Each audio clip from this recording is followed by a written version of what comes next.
des noms. Aujourd'hui, c'est toute la commune qui aura des noms. À Libreville, nous avons près de plus de 3650 voies qui vont avoir des noms. Quand je dis des voies, c'est des rues, voies, carrefours et autres. Ouais, c'est très important. Beaucoup de choses ont changé. Vous l'avez bien entendu. Moi, je l'ai dit. Le maire de Paris l'a dit, qui est le président de l'IMF. L'Union européenne l'a également dit. Ça va changer beaucoup de choses. Mais Madame le maire, le problème, c'est qu'il y a beaucoup de quartiers qui n'ont pas de route. Non, ne dites pas ça. Je ne suis pas d'accord avec vous, RFI. Là, je ne suis pas d'accord avec vous. Retirez avant que je ne commence. Bon, donc je dis, il y a beaucoup de zones qui sont inaccessibles par voie carrossable. Oui, vous savez, dans tous les pays, il y a des villes en Afrique qui ont eu à dresser leurs rues, bien avant nous, qui avaient des rues qui n'étaient pas bitumées. Moi, je l'ai vu. Moi, je regarde sur TV5 des vieux films là, de Ouagadougou. Je me dis des villes, dans les arrières-villes au niveau du Burkina Faso, des villes qu'on a dressées avec des numéros, les rues n'étaient pas bitumées. Et vous avez Brazzaville qui est là, vous avez Kinshasa, donc c'est pas spécifique à Libreville. Mais l'adressage, ça rime quand même avec l'urbanisation, Madame le maire. Pardon? L'adressage ne rime-t-elle pas avec mais justement, vous voyez, c'est un point de départ l'urbanisation. Ça veut dire quoi? Il y aura une base de données. On n'aura pas seulement un fichier où il y aura un nom, une rue appelée Bernard Mba, mais on saura, est-ce que cette rue est bitumée? Vous avez bien entendu les aspects spécifiques et techniques. La rue, est-ce qu'elle est bitumée? Si elle n'est pas, elle sera mentionnée. Est-ce que la rue a des caniveaux? Est-ce que c'est éclairé ou pas? Et après, on va tout en faire au niveau du gouvernement pour pouvoir justement urbaniser la ville. Mais il faudrait qu'on commence par quelque chose. Et c'est ce que l'on fait aujourd'hui. Qu'est-ce que vous avez dit? On ne peut pas imaginer un plan général d'aménagement d'une ville sans adressage. Voilà. L'urbanisation dont il fait allusion, c'est ça le plan général d'aménagement. On doit commencer par l'adressage. Et puis vous savez, monsieur André Kivuta, le gouverneur de la ville de Kinshasa. Et puis, en dehors de tout ce que mes frères et amis viennent de dire, il y a aussi cette quête mémorielle.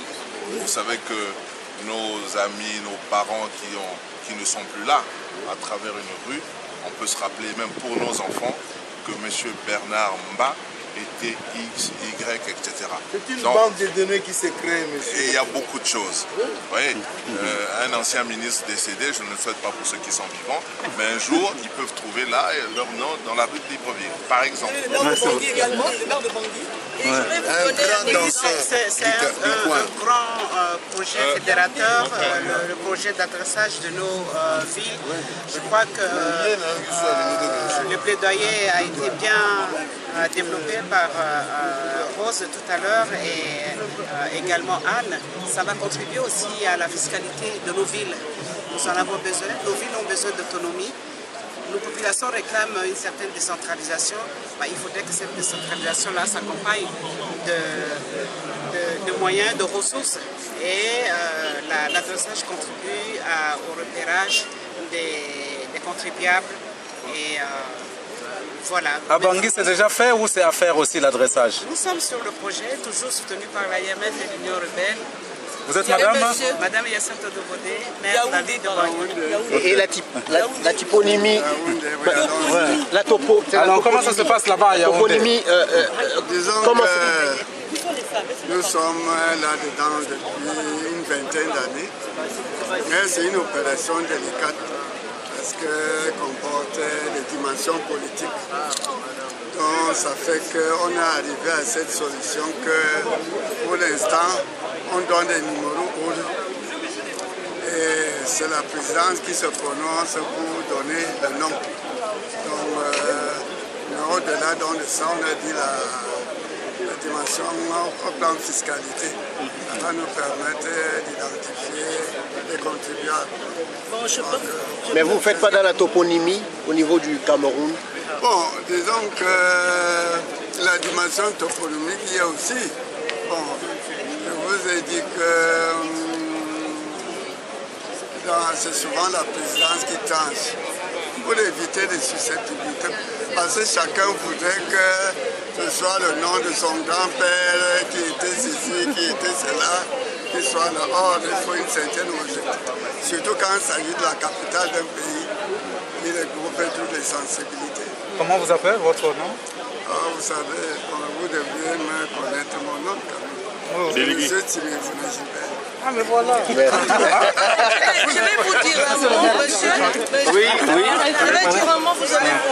question sur comment est-ce qu'on peut faire l'adressage lorsque la route n'est pas bitumée. Moi, je vais vous dire, non, il n'y a pas de route, oui, mais je vais vous dire une chose, c'est déjà ça, c'est pas le bitume qui justifie l'adressage.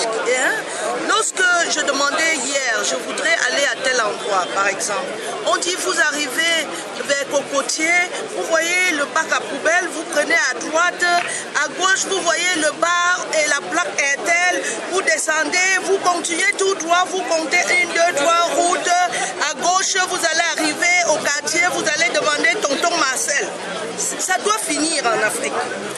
En Afrique, avec l'adressage, vous savez que vous allez au Carrefour, on a appelé DFO, SFO, vous allez arriver à la rue Bernamba, vous allez regarder à votre droite le numéro 60, vous arrivez chez le Gabonais dont il s'agit. Parce qu'un droit aussi, c'est pouvoir avoir des informations. Si vous avez une information qui ne peut pas arriver chez vous, vous n'existez pas. Donc il faut saluer cette action de Madame le maire de Libreville et de l'AIMF et de l'Union européenne qui nous permet de marquer un pas dans le développement durable. Vous êtes madame? Je suis la reine mère Ketia Cortès, maire de la commune de Banganté au Cameroun, présidente du réseau des femmes mères région Afrique centrale. Merci madame. Tout ça pour vous.